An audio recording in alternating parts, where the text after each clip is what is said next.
Hi, this is Jeff Ginter with Real Progressives. Welcome back to MMT Mondays. I hope you've enjoyed what we've been doing so far, showing you the experts, showing you where you can really begin to absorb this knowledge for yourself and to really start to uncover the lies that we have been told our entire lives about how the economy actually works. We'd love to be able to give you single-payer health care, but I'm sorry, it's just too expensive. The federal government can't afford it. But they always be able to afford wars. And then we get into the whole idea that those that buy into even that argument understand for themselves that yes, we can always afford the wars because we take all this money and we put it there. And because we put it there, there's nothing left over to go here. We spent everything on war. We didn't leave enough left over to pay for health care. But it doesn't work that way. That is not how the federal government of a monetarily sovereign currency operates. So today we're going to be showing you Warren Mosler really explain the story of money and how it got to be here. What is money? At the end of this, I hope you're going to stick around. We're going to talk just for a few minutes more and really see if we can just get the brain going. See if we can put you into a new direction. We'll be back soon. Bye-bye. I'm going to do something a little bit unusual. I'd like to yield 5 minutes of my time to Steve Vlarchik. Steve, would you be willing to do that introductory thing you did about the money famine? Not the rest of it, just the money famine part. Oh my God, yes. Okay.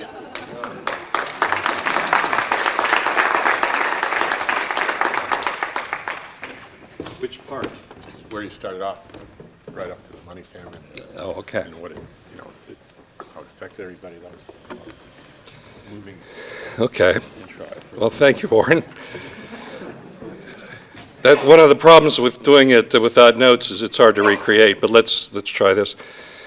It's so hard to persuade ordinary people of the very complex concepts here. I mean, to us, it's pretty simple, or at least to Warren, it's pretty simple. But that's not our audience. You talk about the jury, the concept of, the money famine. Well, part of explaining things is to articulate to people what's really happening in the world. We just had this nice lunch. We're all well fed, pretty happy. What we're missing is that what we're suffering in the United States right now is nothing short of a money famine, and this is what I called it. And it's not hyperbole to call a thing what it is. We have people who are not living paycheck to paycheck because they don't have a paycheck. We have people that have exhausted everything they have. The couples, both are working.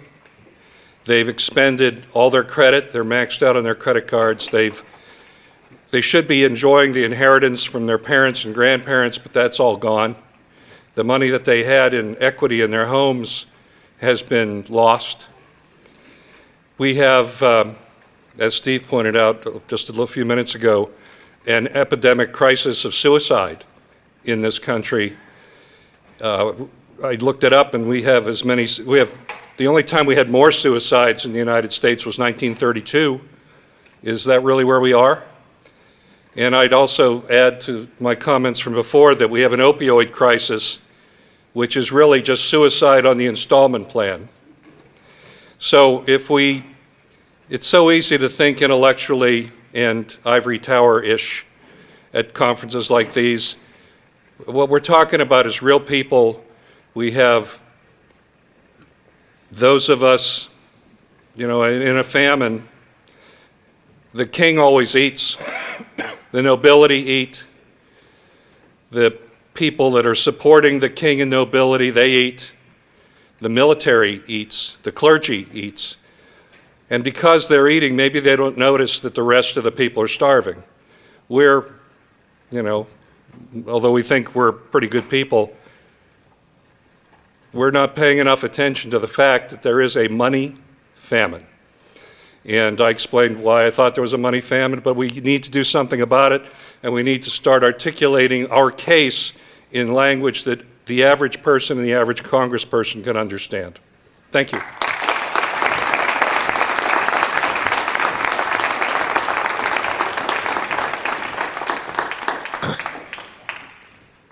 Okay, so not to let an important teaching moment go by,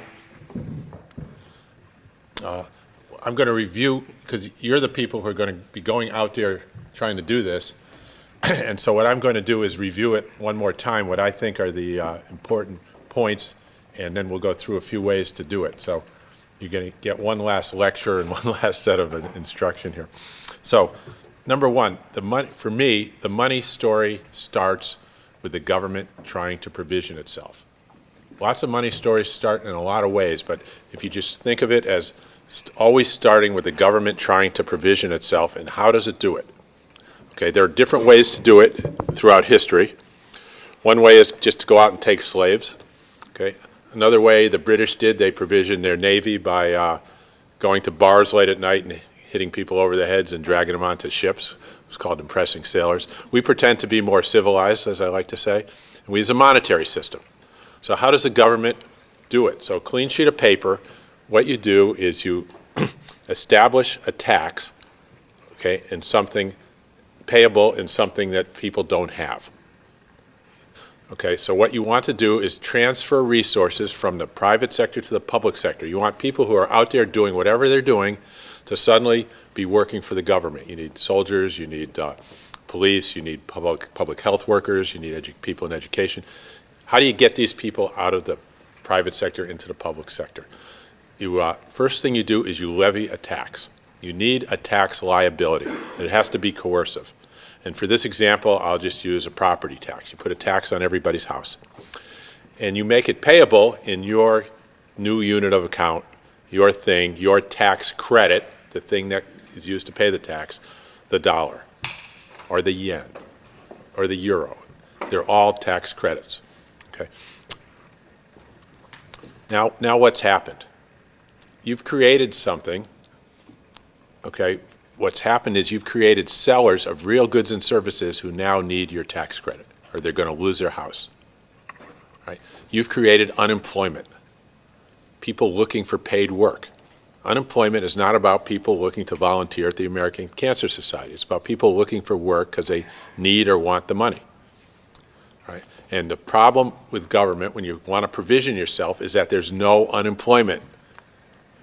No unemployment in terms of your currency. There might be people willing to work for other things, but not for your currency. You need unemployment in terms of your currency, people looking to earn your unit of account. So you levy a tax, now people need your unit of account. All these people show up looking for work. All those people are unemployed. You now hire the unemployed that your tax created, and they are now provisioning your government. You've got your soldiers and your public health workers and everything else that you want. Okay, that's where the story begins. So where do we get residual unemployment? It's because the government hasn't hired all of the people the tax caused to be unemployed. You wanted to hire, the United States government wants to hire 2 or 3 million people. It levies a $3.5 trillion tax, and all of a sudden there's 25 million unemployed or something like that. The tax was way too large for the number of people they actually wanted to hire. Okay, well, they only hired the 3 million or whatever they wanted, and they leave the other 20 or 25 million, whatever it is, unemployed. These are people who would show up for paid work if it was around. Now, you can argue whether that number is 15 million or 25 million. It's a big number. But the point is that they are there because the government put on a tax that for whatever reason, was too large for the number of people they wanted to employ. And so now,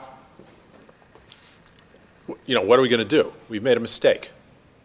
Okay, we can either hire those people. We're just crediting their accounts with dollars. That's not a problem. But we don't want 20 or 25 million people in government. So we have to lower the tax so they can get back into the private sector. If we want more people in government, if we decide we need 2 million, 3 million more in public services, and a lot of people have had a lot of good ideas for more public services, and I have a lot of good ideas for more public services, okay, we can hire those, but we're not going to be hiring all of them because the taxes are a lot more powerful than spending. They create a lot more unemployed than that amount of spending will take out of the economy. All right? So then we have to make our fiscal adjustments, either increase public spending or lower taxes to get all these people employed. Now, if we don't want them all in the government, there's another 5, 10 million, whatever, and we want those people to go back into the private sector. How do we do that? We can lower taxes so that the private sector will have there'll be enough spending in the private sector, and spending drives employment, so they can then hire these people. Okay, but they won't, because they don't want to hire people who are unemployed. In that sense, by causing people to come unemployed, the government has damaged them. Not physically, maybe not even emotionally, but just in terms of their marketability. They've damaged them. Employers don't like to hire people who are unemployed. They want to hire people who are already working. They know they come in on time, they know they don't get in fights, they're clean, whatever. They'd rather hire people already working. So what we do is we establish a transition job for the purpose of promoting the transition from the public sector, unemployment, from the unemployment to private sector employment. Okay? Now, it's not that the private sector doesn't want these people or don't want to hire them. I mean, they might not, but it's they can't. Okay? That's the whole point of the tax, to create unemployed that can't be hired by the private sector. The private sector doesn't have the means to.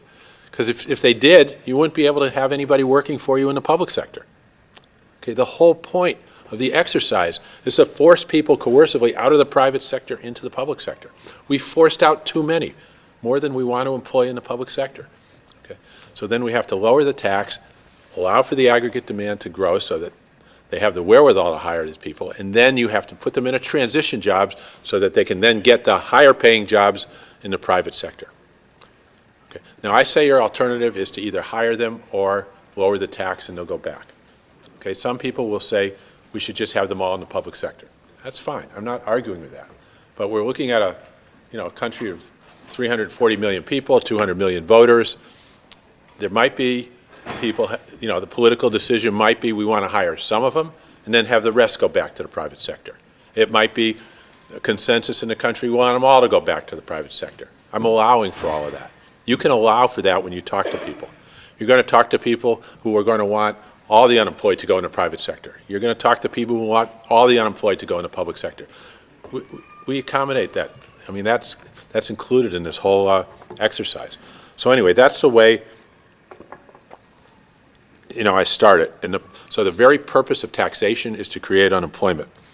Okay, unemployment is always an unspent income story. People talk about robots. That's a productivity story. It's not an unemployment story. Productivity does not create unemployment. It's unspent income that creates unemployment.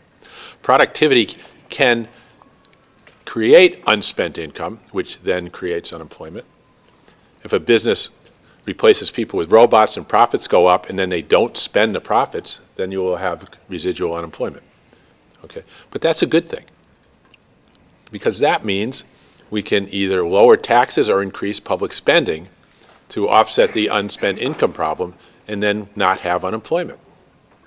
So productivity increases if the money doesn't get spent, means we can all either have our taxes lowered or we can have additional public services. Okay, so it's not a bad thing. Productivity is always a good thing. The problem is that one of the main problems of this reverse understanding is they turn good things into bad things. They turn productivity increases, where we can just push one button and get everything done, into a bad thing, mass unemployment. It's a good thing if we can push one button and get everything done. We don't have to do that. We can do other things. Okay, but we have to make the fiscal adjustment to offset the unspent income that comes with any of these policies. Trade is the same way. I heard something earlier about the trade deficit is draining off all this spending, which is true. Well, what's the appropriate policy response? To allow unemployment and then try and create more unemployment and then force everybody's wages down to be more competitive, to export more? There's another option, and that's what we are. We are that other option, which makes infinitely more sense, which is you make a fiscal adjustment. You lower taxes or you increase public services, so now we have enough money to buy everything we produce domestically, plus whatever the rest of the world wants to send us. That's what happened in 1999. We had unemployment under 4%. We had inflation under 2%. Not that that particularly mattered, but it tells you we weren't overheating. And we had record imports of $390 billion back when that was huge money. Okay, how did we do that? Well, we had enough money to spend on both everything we could produce domestically. We bought everything, kept unemployment down, plus whatever the rest of the world wanted to send us. Okay. Where did that income come from? We had lots of savings. It came from deficit spending. Okay, where was the deficit spending? It wasn't the government. Government was running a surplus of 2% of GDP. It was the private sector deficit spending. The private sector was deficit spending 7% of GDP, chasing these ridiculous business plans of all these dot-com companies, and then the whole Y2K thing where you had to change your computers or the world was going to end, right? But it was deficit spending, spending more than income, that was offsetting the savings desires, and it allowed us to have enough money to have full employment, reasonably speaking, plus record imports at the same time. Okay, a trade deficit does not have to result in unemployment. That's the worst policy option. It's a good thing. It allows us to have lower taxes or more public spending to sustain full employment. Those are good things that happen, and it makes sense that a trade deficit would be a good thing. Okay, imports are real benefits. You get things. Exports are real costs. You have to give them to somebody else. Why would that be bad if you get more imports? You're getting more things. Well, it puts people out of work. That's because we got an unspent income problem. In this case, it's the foreigners who aren't spending the income. You lower taxes or you increase public spending, you make your fiscal adjustment, and a good thing becomes a better thing. You got full employment, better jobs, and all the imports. Okay, and it's always sustainable. It's never not sustainable. Okay. And then MMT is always prepared, at least I am, to answer the new questions that come up. And I know we talked about some of these the first night, but I think we got different people here. The latest thing coming up is that we've got this big debt over the low interest rate. I promoted a zero rate policy. I think that's the way to go. The government doesn't pay interest on the dollars it spends that haven't been collected for taxes, otherwise called the public debt. It promotes price stability, and we use fiscal adjustments to sustain aggregate demand instead of trying to fool with interest rates, which have massive distributional issues and all kinds of things. But the answer to that is, look, the low interest rates have caused debt to explode, and now we got a huge private sector debt overhang because of the low interest rates. Well, number one, we don't, because debt service as a percent of income is low. So in that sense, that's not the problem. There are lots of problems, but that's not one of them. But the low interest rate, you don't get any borrowing unless there's a saver. You can't borrow $20 from me unless I have $20 I don't want to spend. And if you borrow $20 from a bank, they've created new money, new bank deposits, there's still a saver, or you can't do that, okay? It might be you. You might borrow the $20, let's say you borrow $200,000 from the bank. You might be the saver. You might just stick it in leave it in your bank account. Fine, okay, you're the saver. But if you want to buy something with it, a house or a car, whoever you bought that from has to be the saver. Because he'd rather have the money than the car, and then when the day ends, he's got the $200,000. And if he buys something from somebody else has it. It doesn't disappear. So you can't go into debt and unless you're the saver from yourself. But you can't go into debt unless there's a saver. So that whole debt overhang actually is driven by a gain in savings desires, which is entirely counterintuitive to most people. How could low interest rates create a stronger savings desire? Well, let's look at Japan. The highest public sector debt ratio in the world, 250%, and they've had zero rates for 30 years. It's created huge savings, have been associated with the zero rate pen.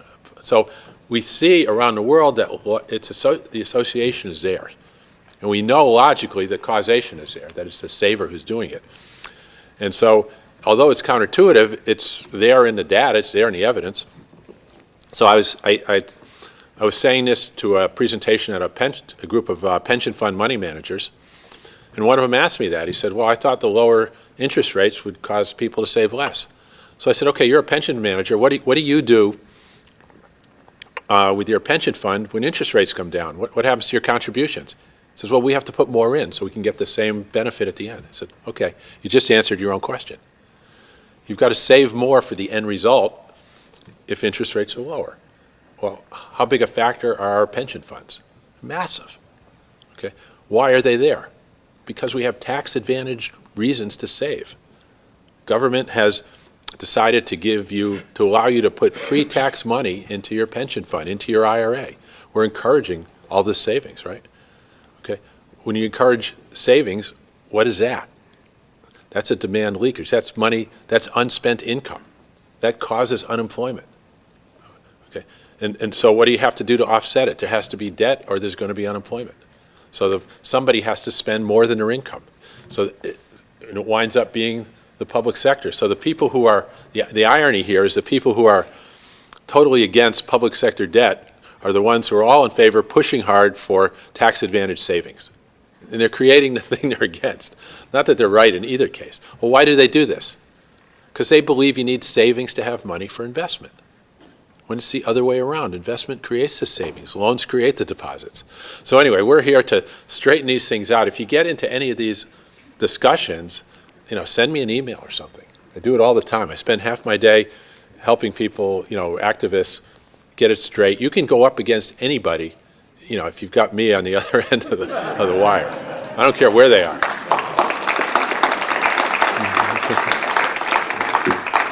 And immediately, they start yelling Zimbabwe and Weimar.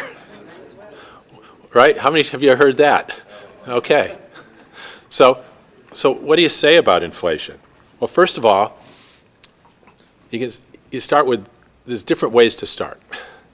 And I just got to relay this story. I was on Fox Business News trying to push my payroll tax holiday in 2010.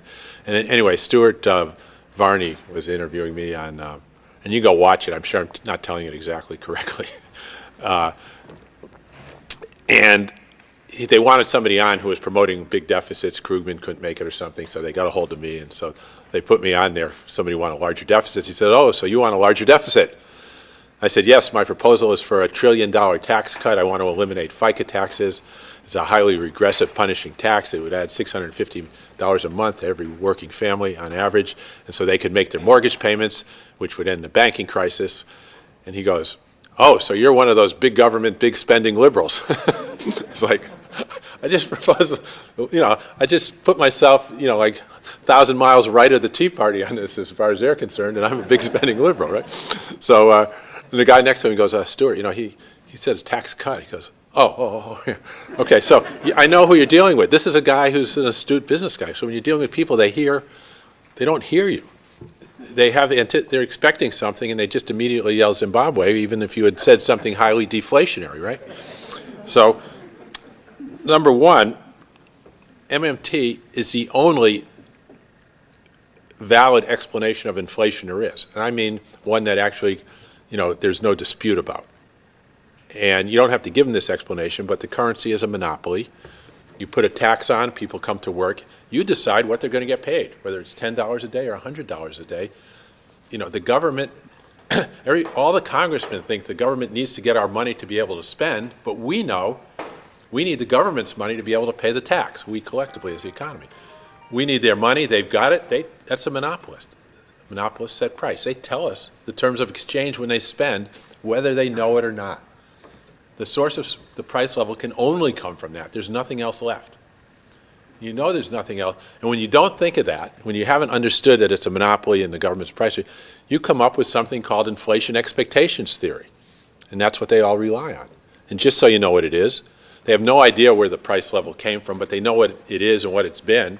And therefore, the only way it can possibly change is if expectations change. And so they try and manage expectations. But it's a default position because they don't have anything else. And all their models show it's indeterminate. Okay. And so on inflation, we've got the only understanding of inflation. No one has any understanding of where the price level comes from or why it changes. We know it changes because the government changes what it pays when it spends. Now, it might be good policy to change what you pay and have a little inflation. It might not, but we know how it works, number one. Number two, what you're going to be promoting is the idea of the transition job or the job guarantee. And all you have to say is, look, right now we're using unemployment to control inflation. But the problem is employers don't like to hire people who are unemployed. And so it doesn't do a good job of controlling inflation. We're using an employed buffer stock. We're using a job guarantee where all these people will be employed. They'll be a lot more attractive to employers in the private sector. It becomes a better device to control inflation, a better tool for inflation control. What we can say is having an employed buffer stock rather than unemployed provides superior price stability to what we have now. Okay, I can't tell you how much better, but it's obviously better. And every economist will agree that it's better because people can move better from unemployment to private sector employment. So you don't run out of labor and get labor bottlenecks and labor shortages when unemployment's still 10%, which is what happens in Europe all the time because they can't move these people. Okay, so all you have to say is, look, our proposal reduces inflation compared to what we have now. Okay, it's the old thing, you don't have to outrun the bear, I only have to outrun you, right? You know that story? Okay, what we're doing is comparing what we have to what we're proposing, and we're proposing superior price stability. And that goes without saying. And so that will help you when somebody says, well, what about inflation? Well, yes, we're concerned also, and so what we're proposing provides better price stability. And we're not going to have fiscal adjustment to get that buffer stock, to get the people in the job guarantee down to zero. We're going to keep it at 2 or 3% or some low number, and they're all working. And we'll get the same, we'll have better price stability than trying to get unemployment down that low because the people are working. Okay. I'd like to also let you know that what you're going out with has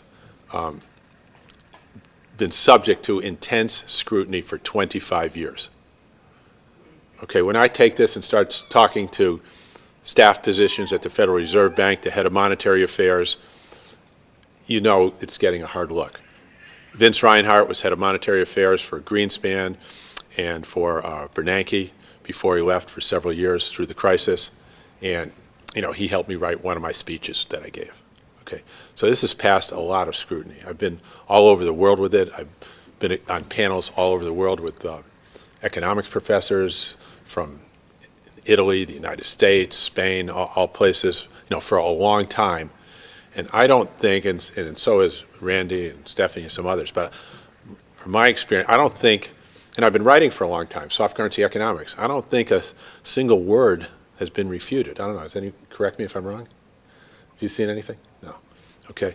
And, there have been people who have criticized it, but it's been, not valid criticism. There basically hasn't been a word refuted. And it'd be pretty hard to do because I'm fairly careful when I do it to make sure I'm sticking to things that are beyond dispute, or I don't put them in there. And when I do talk about something that might be disputed, like I did this morning in that talk, I say it right away. Tell me if I'm wrong on this. I'm kicking this around. But this stuff that's down there, you're going out with something that's been scrutinized by people at Federal Reserve, people at Treasury, finance ministers, and serious professors of economics and finance from all over. There's an important thing I'm going to tell you in a minute, and then I'll remind me to tell you how it started. But there are 2 sound bites that I gave to Stephanie a few years ago to help Bernie Sanders if he wanted to talk about the deficit. The first one was if anybody there are only 2 things you need to answer to respond to questions about, well, that's going to add to the public debt, okay, the deficit. You say, well, look, the public debt is just the dollars spent by the government that haven't yet been used to pay taxes. And first of all, they don't know how to respond or anything, but that's what it is. It's just the dollars spent that haven't used to pay taxes. And they never heard that. And then you wait and you see what the next question is. And if you say, well, how do you pay it back? Well, we've already spent it. Those are just the dollars we've spent that people have. They can use it to pay taxes or they can hang on to it. There are no other choices.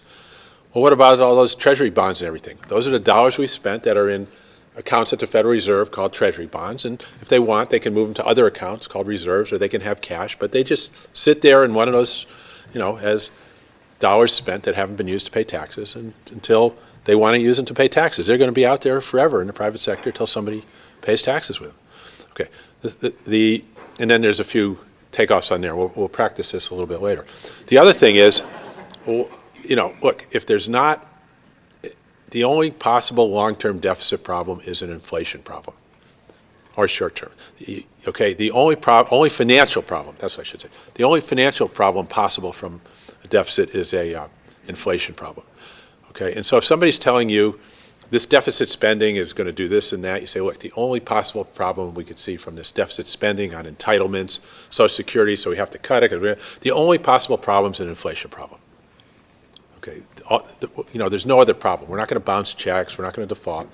Could be an inflation problem. That's the only possible problem. And right now, the CBO, the Fed, and the precious free market TIPS, Treasury market, is forecasting between 1 3/4 and 2% in long-term inflation. And that's with no adjustments to entitlements. No, just everything exactly the way it is. The debt's going to be $11.7 trillion. Okay, fine. It's going to be a 2% inflation according to the Fed, the CBO, and the Treasury market. And so if you're telling me there's an entitlement problem now, the burden of proof is on you to show me those forecasts are wrong. All right, so who did I have this conversation with? A guy named Professor Michael Woodford. Does that ring a bell to anybody? Okay. He was voted the #1 most influential mainstream economist for central bankers in the world. He's the one behind all the Jackson Hole stuff, and the people, they run everything by him. So I had a conversation with him on the phone a couple of years ago. I say exactly that. I said, one thing that concerns me is that the headline, debit, securities accounts, credit reserve accounts. Remember that when you grow up.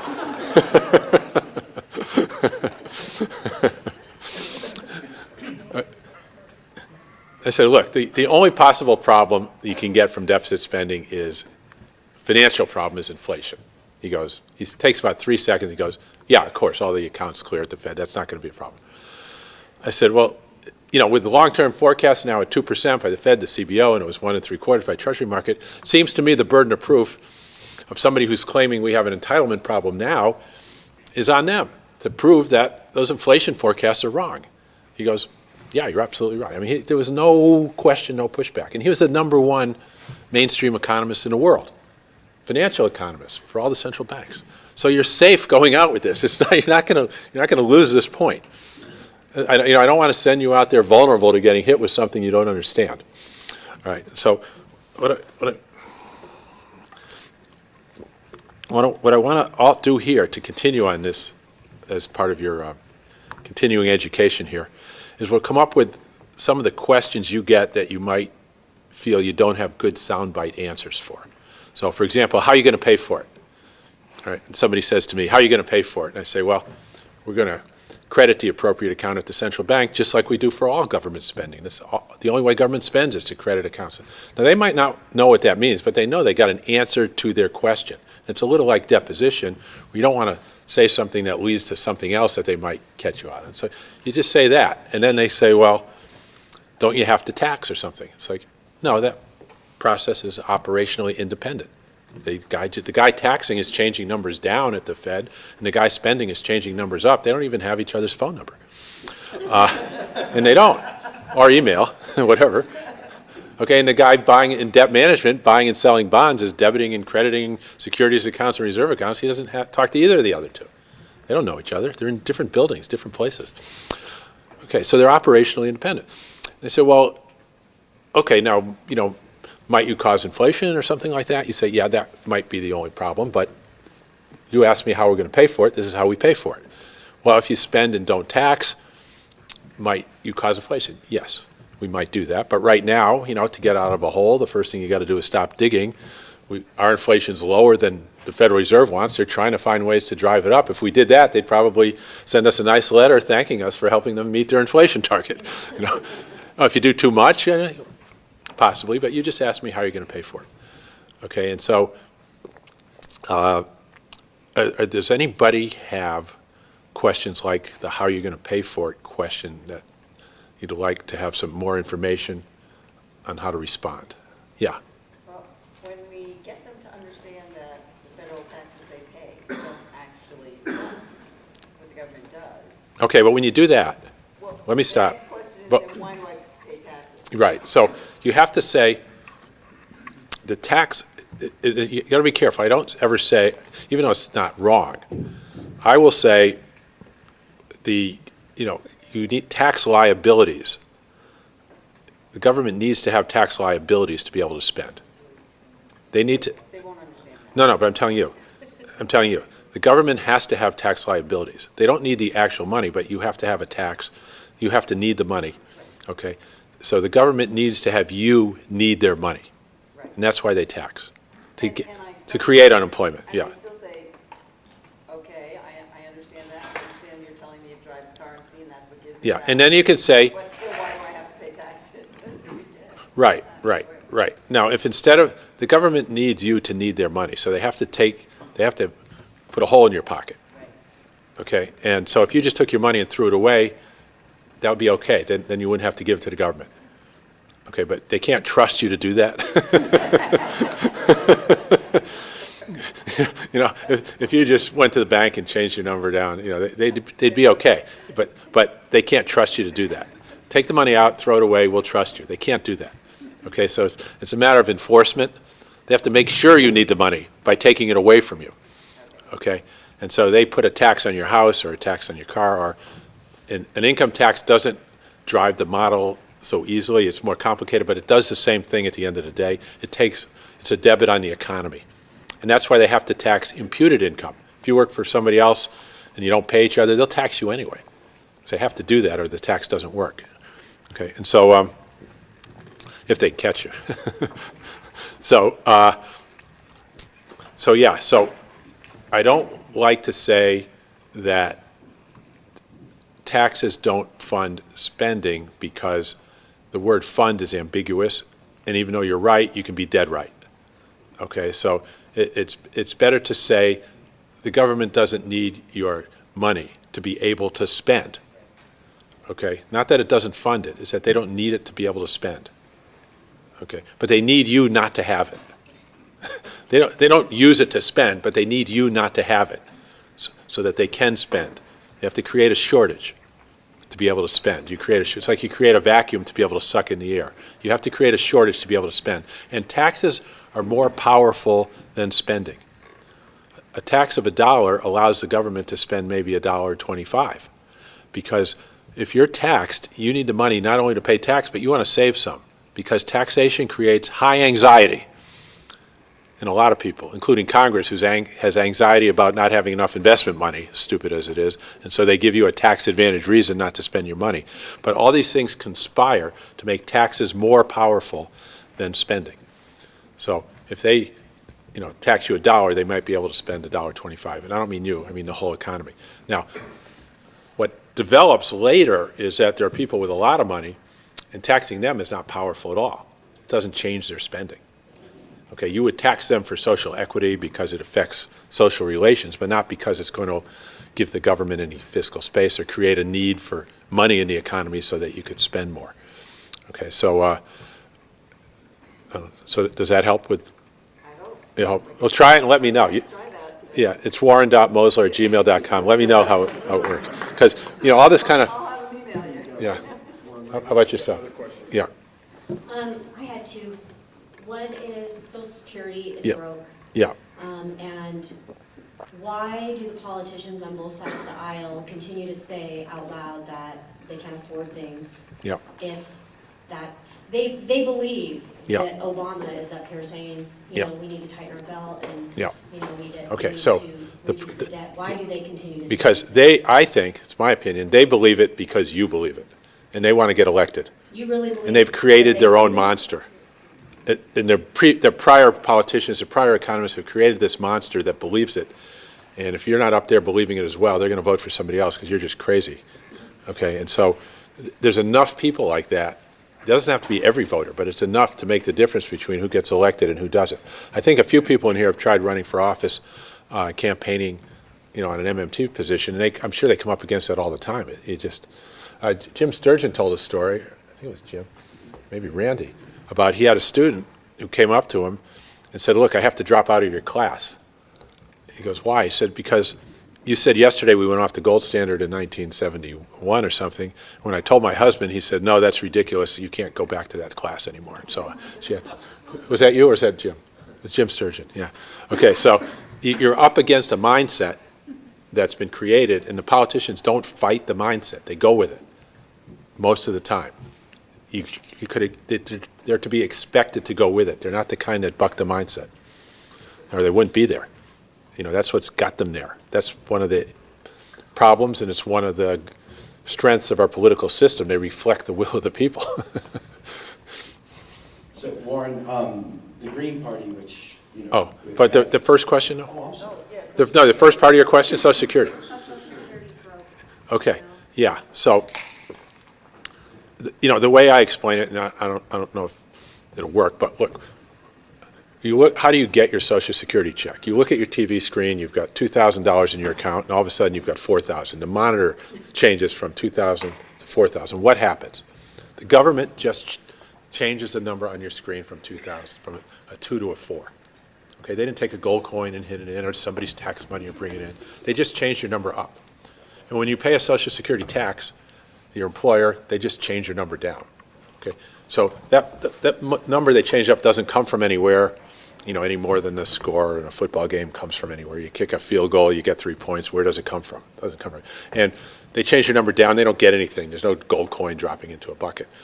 The Social Security Trust Fund is a ledger that keeps track of what they did. It's an accounting of what happened. It's not the money. It's just, they just accounting. It's a record keeping, where when they pay you, they change the number down, and when this guy makes this number smaller, they make this number larger. You know, they take 2,000 out of your account, they make this number 2,000 larger, they pay you 2,000, they make this 2,000 smaller. It keeps track. And when it gets to zero, all that means is they've taken out as much as they've paid out. And then if they pay out more, it goes negative. It doesn't like ring a bell and somebody gets an electric shock. Okay. Now, there is a law in Congress that says they need approval to do that. That's a political constraint. It's kind of unthinkable they would just go through it, because they do that all the time. That's like the debt ceiling, right? So it's not a law that's any kind of binding thing. But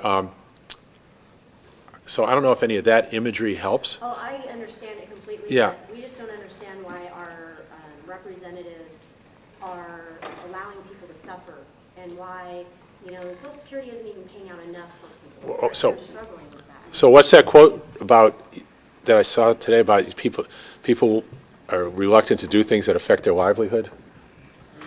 How's that go, somebody? I would think it would be popular, though. If politicians said, hey, Yeah. we're going to take care of you, Yeah. that would be, get them reelected. Right, so look at Bernie Sanders against Hillary Clinton. Well, he's Santa Claus, you know, it's childish, I'm the adult in the room, we're going to be responsible, we know how this works. Okay, what happens? You know, you'd think, but I mean, not that no one voted for Sanders, but he didn't win. Okay, and maybe he didn't win because she bought all the superdelegates. Yeah. You're going to have to pay more taxes. Yeah. You're going to have less money, so we can give it to you later on. Yeah. And that's what people fight. Yeah. Like, no, I don't want to take more money from you now. Right. If they just said, oh, we're going to give you all a big pension when you get old, I don't think people would fight us. Yeah, right. And one of my other proposals is just to raise Social Security to a minimum of $2,000 a month. You know, yeah. There's no reason not to. They worry about moral hazard when you give people money, they won't work. But, you know, if you're 70 years old, if you know when you're 30 that when you're 70 you're going to get $2,000 a month, so you're not going to work, I don't think so. That doesn't make any sense. So raising Social Security doesn't carry the moral hazard issue. Now, let me tell you something about my proposals. In 2010, I was proposing this payroll tax holiday. And did I tell you the Fox News story, or was that in the last session? Okay, I can't remember anymore. It actually got to, Troy Nash was a grad student here, and one of his buddies was this kid, I think his name was Ricky Love or something, who was President Obama's personal assistant. And he got to Obama with it, and he liked the idea. So, and they actually passed it in 2010. It went into effect in 2011. Not the whole tax, but they cut 2%, which was about 1% of GDP, no, 0.5%. Anyway, it was enough to support the economy for the next 2 years, and didn't cost. So the economy didn't cost them the election. And then in 2013, they just let it expire. It was a $150 billion increase. Yeah, it was 1% of GDP. It was a big number. So I was hoping for 5% of GDP, but anyway, And it was the only legislation, is my understanding, passed by the Obama administration on a bipartisan basis in the entire 8 years. Okay, so these are bipartisan things we're dealing with. My last paper on the job guarantee, which I called the transition job, proposed a transition job for Europe, funded by the European Union, okay, secured by tax credits from the individual governments, so they didn't have to show negative capital at the ECB. And it's managed by the central bank as a additional tool for price stability. And we showed econometrically or whatever how they, in their own report, showing that the interest rate hasn't been all that good of a tool for price stability, particularly on the downside, and that we showed how this tool would improve price stability in the European Union so they could meet their 2% target or whatever it was. And it was published in the Journal of Economic Models or something, which is leading mainstream journal. Okay, so these ideas are not heterodox, okay, the way they are. They're not. They're mainstream ideas properly packaged. Not that the mainstream will accept them all, but there's nothing in them that's not mainstream. Okay, I had something this morning, somebody was talking about investment in interest rates, and there was this, you know, the new view versus the old view. Well, the old view is based on fixed exchange rates. The new view is on today's floating exchange rate. We have a different regime. It doesn't make the old ones wrong. They're just in a different context. And you can look at most of the mainstream models and show, you can disagree with assumptions, but you can also show that some of them are in fixed exchange rate context. It should be floating. Some of them don't include the currency, which is a monopoly, but they would all agree that a monopoly would have effects X, Y, and Z, like unemployment. That's their main argument against monopoly. Well, once they recognize the currency as a monopoly, there's your unemployment, which is what we're talking about, right? A single supplier, price setter. So these things are ready to go. They're ready to go, and they're not at odds with anyone else's saying once you put them in context. Yeah. Okay. The pros and cons would be of you or some of your distinguished colleagues writing up the job guarantee and the MMT idea for sort of the elite magazines like the Atlantic and Harper's and all, just to get the idea out there among the sort of liberals and Yeah. Yeah, everybody's trying to give me more work. Any other ideas? I'm 68 years old. Jeez. I think you have a long 3,000 word essay, 2,500 word essay from the Atlantic. Jeff did that. Really? Yeah. Well,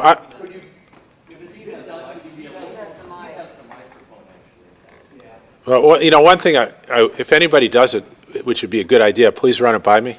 So first, just to make sure, just to do a quick check to make sure it's nothing we later have to, like, not retract, but have to answer to, you know, have to explain, because that's happened before also. But no, that's a very good idea. You know who gets published in the Atlantic is Tom Paley. Somebody who's a harsh critic, totally unjustified. The stuff he says, you know, is silly. You know. But anyway, he gets published in the Atlantic. But yeah, no, that's a good idea. You know, I don't know how you do that. So Warren, Yeah. I think the hardest thing for us to face down is the concept of the public-private Federal Reserve. Yeah. We've got libertarians fighting us with this. We've got Green Party and other folks on the left that have been infected by the Alex Jones virus. And then we've got the independents, which make up, 43% of the electorate.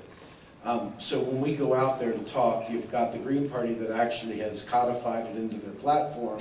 They want to end the Fed. Yeah. And while they may not be a viable political party at this point, the people that are in there are sympathetic to our causes. They've just been extremely misled by horrific economic myths and legends.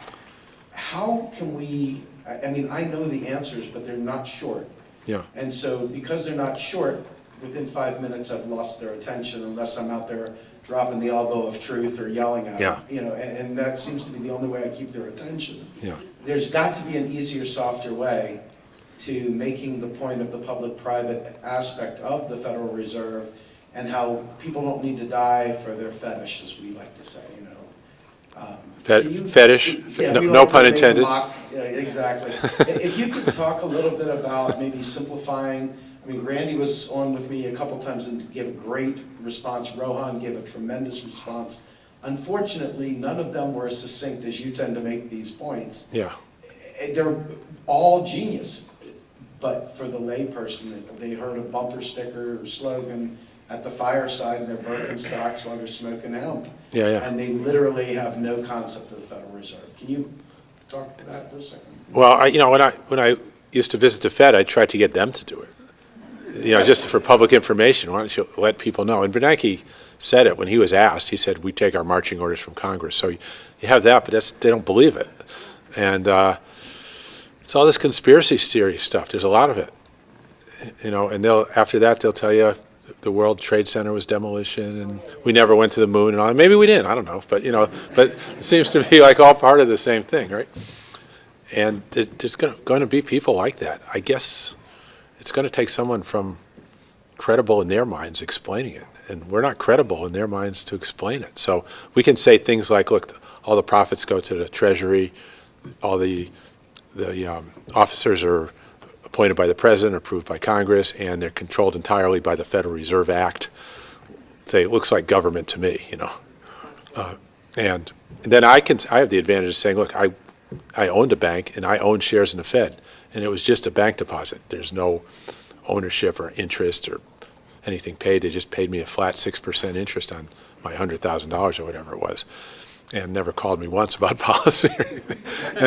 And so, but everybody can't say that. I mean, I can say that, but because I did. But so I have firsthand experience, and yeah, I mean, it's definitely an obstacle, and you should say that. You should start off with say, look, this is a major obstacle. The same people saying this are saying these other things. The chairman of the Federal Reserve has said it's all federally controlled. It's the Federal Reserve Act, Congress that controls them. They're federal regulators that regulate when they come in and regulate the banks. All the profits go to the government. If it was private, why would all the profits, not some of the profits? There are no dividends, and so, but you can start off by saying, yeah, that's a tough one because, everybody who believes in a conspiracy theory doesn't want to hear anything, no matter what I say. So when you start with that, you can usually get a little more attention, because they don't want to be one of those, even though they are of the worst kind. But and there's a page on the internet that debunks that just explains exactly what I said from some authority that you could copy print, to give to people. It's on the net. I remember seeing it. I remember who it was from, but it was a very definitive thing from a credible source.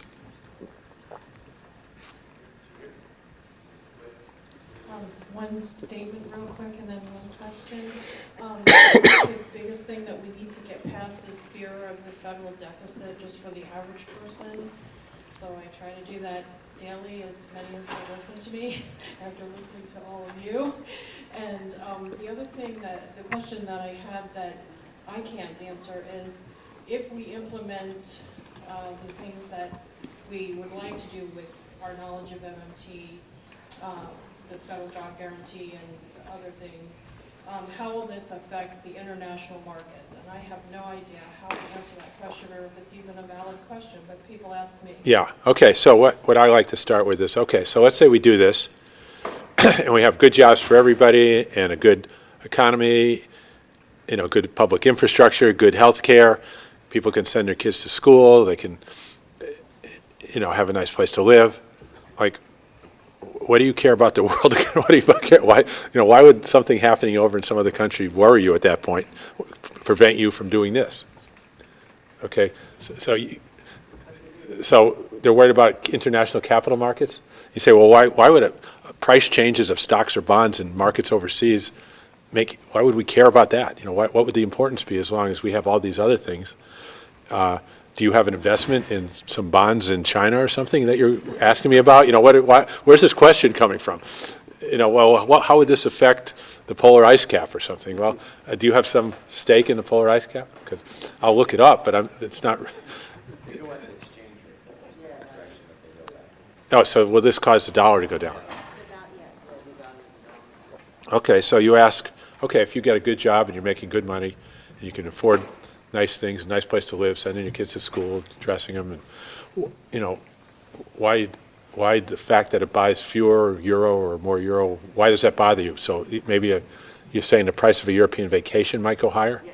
Okay, well, and you say, okay, well, that's true, but that could happen anyway. The euro just went up 20% with what we have.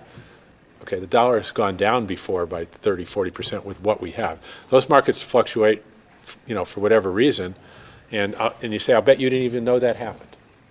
And if you went to Europe and things cost, you know, $12 instead of $10, it probably wouldn't have made that big a difference to you. It's just not the first order importance of what we're concerned about, you know, and it's just as likely to go the other way. Nobody can predict foreign exchange markets. You know, it might be $8 next time or $12 the next time. That's always going to be the case. If you're going to go on a trip to Europe, the value of that euro could be anywhere. And they could change, their prices could change. And a lot of it, most of it depends on their policy, not ours. So, yeah. Does that help? Okay. But always point out first, look, here's what the world's going to look like here. Now, what was that question again? Yeah. Yeah. Warren, hi. In the spirit of sound bites, Yeah. and also checking in with you to see if I'm doing the right thing, Yeah. I use this line all the time. Tell me if this is the right metaphor.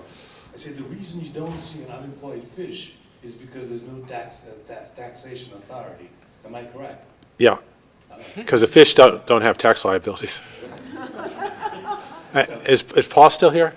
Okay, he wrote that in the introduction to Full Employment and Price Stability. He used a school of fish as an example. Oh, is that right? Yeah. There's no unemployment in nature. There's no unemployment in non-monetary societies. You go to an Indian tribe, or you go to Africa before the British went in, or you know, you go to a military. There's never unemployment. Everybody's doing something. A sheep station in Australia out in the back. There's no unemployment. If they bring in a tractor, there's suddenly brothers sitting around doing nothing. No, everybody's doing something. Okay, but you impose a tax, now there's unemployment. It's always a monetary phenomenon. Unemployment is the monetary phenomenon that we're concerned about. Just one comment, though. You know, with all this discussion, it's Social Security, etc. You know, we'll never run out of money. If it's a problem, inflation, the onus is on them to prove it. Yeah. Got it. But it actually stops there instead of going further, in which case you can really make some policy issues here. So the one way you will get inflation out there is if you've got, you know, a certain amount of elderly but no caregivers. Now suddenly there's an inflation in caregiving prices. So in some sense, this actually goes further in the sense that you can actually set up policy. Right, but Train more doctors, if there's, train more you know, no, nurses. yeah, sure. But if you can have a bottleneck, but if you know, if you encourage more robots and more productivity, it just frees up people to do all that. You know, and so, and that's presumably in all these long-term inflation forecasts. It's already in there. You know, so now the other thing is, you know, well, what happens if you overspend? Well, the inflation, you know, you might get inflation, and so how do you score a program? Okay, well, let's score Medicare for all, send it to the CBO, and see how it changes. No tax. Let's see how it changes their inflation forecast. I'm pretty sure it'll either stay the same or go down. Right? In which case, you don't have to do anything. I haven't scored it. I'm pretty sure it will. Now, people are going to have a lot more money, but most of it's going to get saved because right now there's a starve for savings because we've had chronic underfunding of pension funds and all kinds of savings and financial assets to the point of Steve was talking about. People don't have enough money to even get to the next paycheck, so they're taking out payday loans. So, you know, initially it's going to be filling up the savings, and then maybe at some point, who knows, down the road, you get a tenth or two inflation if you don't adjust the spending. I don't even think you will then. The savings is, the productivity increase is so enormous on the supply side because you're going to get, you know, 50% more. Those people, you're going to displace $500 billion worth of people earning salaries to do something else, which will have supply side effects. And so it's like you've got $500 billion that's being spent to have people dig holes and fill them in, and now they're going to be doing something more productive. And so that's a huge deflationary effect also. So I can't see anything but deflation from everything except some balances will go up. But I see all the real world effects of it as massively deflationary. All right, due to time constraints, we're going to end it there. And thank you, Warren. Okay, welcome back. Thanks for watching Warren Mosler, The Story of Money. What did you think? Please tell us in the comments. What are your thoughts on this? How did you come to this video? What level of knowledge did you have? Did someone show you this for the first time? You know, are you new to the idea of economics at all? Are you new to the MMT? Do you have an economic background? Talk to us. Who are you? What did you think of what you just saw? My takeaway is a government that creates its own currency has multiple constraints upon itself and what it can and cannot do, but none of them, not a single one, has anything at all to do with how much money it's going to take. I'm sorry, we can't afford it. That's not how it works. Warren Mosler just took us through the whole process. And next week, we're going to be bringing more economic experts. There are constraints. Do we have enough labor to be able to perform whatever it is we want to do? Do we have enough raw materials to do whatever it is we want to do? But we always have enough money. The financing is the easiest part. It is the part we don't have to spend any time discussing if we understand how the monetary system works. But we don't, so we have to discuss it because people are dying. I hope you share this video. I hope it spurs conversations. People have always asked me, you know, if you could ask for one thing, would it not be for single-payer healthcare? Because they know I'm in healthcare and that's what I advocate for. And I say no. If I could ask for only one thing, I want people to understand the monetary system, how it actually functions. Because it's the misunderstanding of how it actually functions that is leading people to their deaths. It is allowing oligarchs to be able to take everything for themselves and then make sure that we don't even bother standing up for ourselves because they have made us believe that, I'm sorry, there's just not enough money left over. That's not the way it works. Please enlighten your friends. And we'll be back next week. Talk to you later. Bye-bye.